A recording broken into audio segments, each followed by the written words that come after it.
What's up, guys? Dom here with Restricted America. Hope you guys are having a fantastic day. I know I've been having some issues with audio and a little bit with video with glare. I am trying to polish those up, so I do apologize in advance.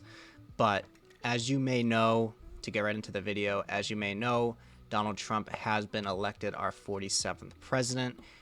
He is the president-elect right now, and he is already promising big things for the gun rights community. Two of those things, which one of them we'll be talking about and the second we'll be touching on quickly in this article that I'm going to be reading, is national reciprocity for carrying a firearm in public. This would be amazing because a lot of states, it's all wishy-washy right now, which states you can carry in. If you live in a different state, it's very confusing. You know, there are like maps and stuff that you can go look at, but even still, it's confusing, the laws surrounding it.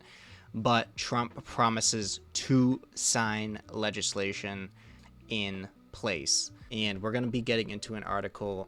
This is on Newsweek, and it was published November 11th, 2024. And it's by Alaya Shoab, I think. So again, I'm not good with names, so I apologize in advance. But to get right into it, Donald Trump promised to sign concealed carry reciprocity legislation if he won a second term in office. The policy would allow gun owners with a concealed carry permit from one state to legally carry their weapons in other states. Every state in the U.S. permits some form of concealed carry, but the regulations can vary widely. Some states do not require a permit to carry concealed weapons, while others demand permits, stipulating certain conditions. States such as California and New York have particularly strict requirements. Trump spelled out his intention to change the law in 2023 speech, stating, "I will protect the right of self-defense everywhere it is under siege, and I will sign concealed carry reciprocity. Your Second Amendment does not end at the state line." Trump has long campaigned on a pro-gun platform, and all three times he has run for president, he has received an endorsement from the National Rifle Association, NRA, Firearms Rights Lobby Group. Newsweek reached out to Trump's campaign for comment via email.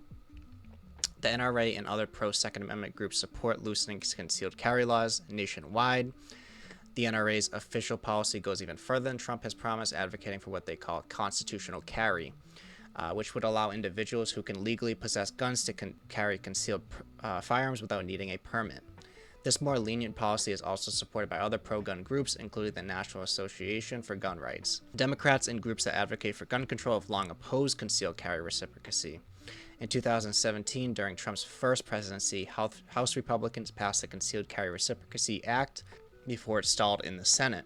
The Democratic National Committee said at the time, an NRA pet project, this legislation would force states with more stringent gun standards to comply with looser regulations in other states, risking our public safety and making it more difficult to enforce state laws that save lives. Everytown for Gun Safety, a nonprofit group which advocates for gun control, has also criticized Trump's pledge to enact the concealed carry policy in his second term. Trump's vision for America, guns everywhere for anyone with no questions asked, they wrote on Instagram in October.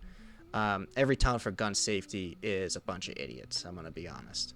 They are as much a lobby group as NRA. They always, these news publications always stress the NRA. Getting the endorsement of the NRA as a lobbying group is, such a bad thing.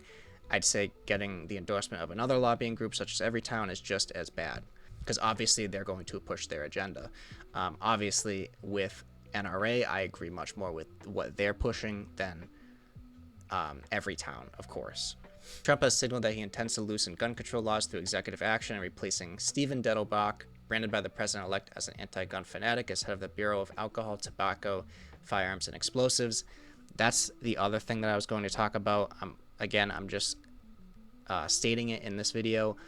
If you guys want to see another video about who I think like the top 3 contenders for that position are, because obviously Trump's going to replace Stephen Dettelbach because he's also, a dummy, and he has put a lot of ATF rules in place that, don't align with the Constitution and are highly anti-gun.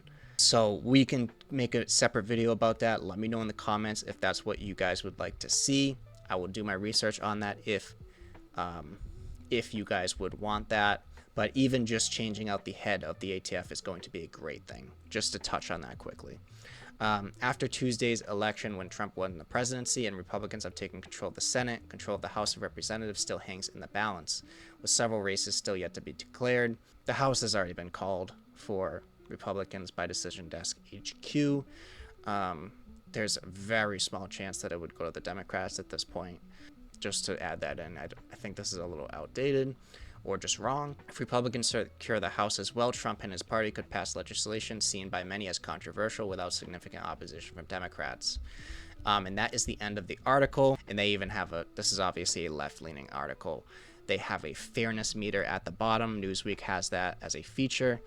And the options are unfair left-leaning, mostly fair left-leaning, fair, mostly fair right-leaning, unfair right-leaning, and this one goes all the way past unfair left-leaning, even farther left than that.